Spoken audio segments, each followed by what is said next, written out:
let's talk about cybersecurity in terms of the detect and the response. We were talking about efficacy of SOC. Yep. And you were saying the difference. Let's kick it off with the difference between pen testing is not an active attack. The importance is picking things up in the SOC and just the impact of that.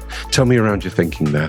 As a reverse to what we were talking about around an actual SOC team, and whether internal or external, the SOC team is always probably the more riskier team in the business. So as I was saying earlier, you can have your GRC team, they're great at doing their compliance and putting tickets together and putting policies together and policies and procedures that are going to help you in your information security journey. Your pen tester, even a red teaming pen tester, so super aggressive, super adversarial, is going into test, basically creating a fake attack, right? It's never an active real state attack. And if the SOC were to miss it, oh, well, something that we can train on and see how better we can do the next time round, purple teaming engagement. But the riskiest piece of this whole cybersecurity structure, and I'm referring to just teams, so red team, blue team, and then the GRC team. But let's go blue team.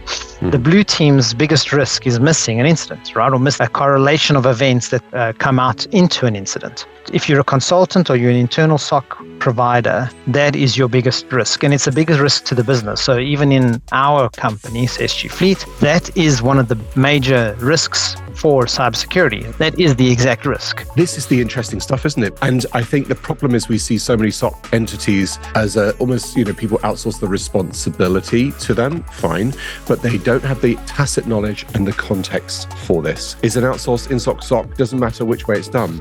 There has got to be that kind of detect, respond, context component to it that really drives the efficacy of one of these solutions. It's darn important, isn't it, Paul? Yeah, and also a reasonable SOC won't really be able to give you really fluid or really responsive alerts until they really understand your system and they've gone through a couple of false positives. That's why when, I've done a lot of SOC POCs, and when I POC a SOC and it's making no noise, to me there's a problem, right? Because I'm expecting a crap load of noise because they don't know my environment. So they just report, and you are saying, no, fine tune, that you don't need that, that's expected, don't worry about that, a little bit of noise, a little bit of pain, until you get a really fine-tuned SOC where they are really okay, we understand what that is, we don't need to report it, but we understand what that is, but there's a slight variation on that report. There's this new event that I've never seen before is part of the sequence of these events that we normally see. Let's report it and find out if someone's trying a new tool. And that sort of interaction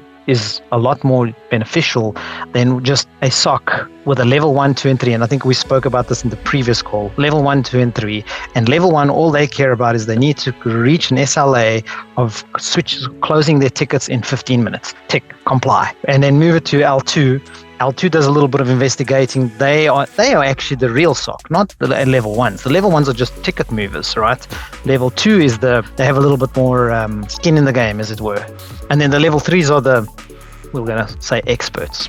It is very, very interesting. It strikes me the more conversations I have on this and the more I see, the more broken this part of the industry is, because you cannot outsource it easily and it's very difficult to build. It's a very complicated thing, Paul, isn't it?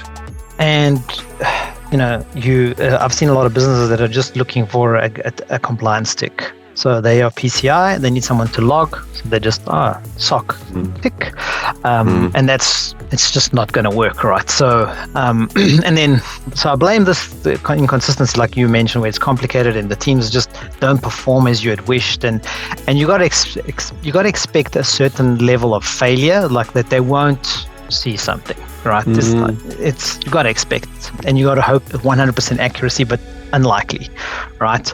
You just hope that their non-accuracy is going to be lows and informationals and stuff like that, where it's okay, and all the mediums, highs, and criticals are reported accurately. But the stuff that you do expect, let's call it 98% or 95%, whatever your expectations of the SOC is also got to do with a lot with the people in the SOC, right?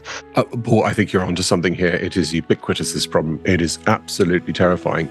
Another thing I see as well, which terrifies me, is how many pen tests do we do? Lots. How many times do we ever see an intervention on the end of never?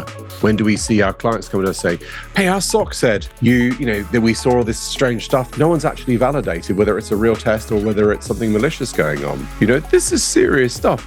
In my whole career, I have barely ever seen an escalation come out of a test. A test is a simulation, Correct. but a test is the ideal opportunity to cut test your suck. teeth. Yeah. Nothing.